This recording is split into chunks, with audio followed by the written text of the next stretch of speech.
All right, welcome AP Calculus students. We are on topic 1.2, dividing limits and using limit notation. So we're going to solidify in this video a lot of the concepts that we looked at in topic 1.1, and we're really just going to go through and take a look at how you can just mathematically define some of these things. So last time we discussed that the limit of f of x as x approaches some point c is equal to a value. We're going to call that value r. All right, so the limit as x approaches c of f of x of a function f of x is equal to r.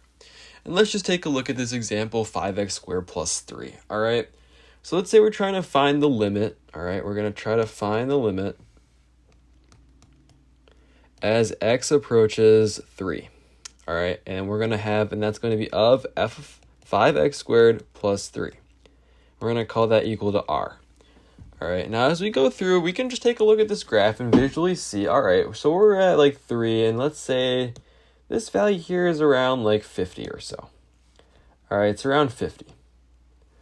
Okay, now if we zoom in on this graph a little bit more, we kind of take a look at this x-axis scale, and we really just take a look and we can get a little bit closer. All right, so we're at 3, and we're like, okay, well that's like maybe 48, 49. We can kind of zoom in a little bit closer though, and we can now really see that as we get to 3, it's going to get infinitely closer to 48, all right? And so we can say that the limit as x approaches 3 of 5x squared plus 3 is equal to 48.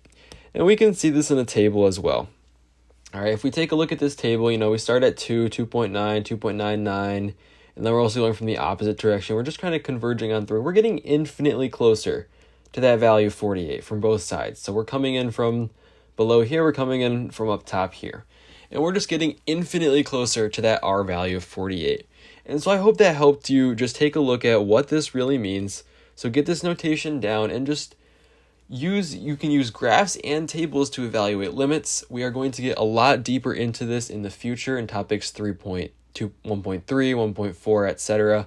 But this is just another basic overview of how you can evaluate a limit.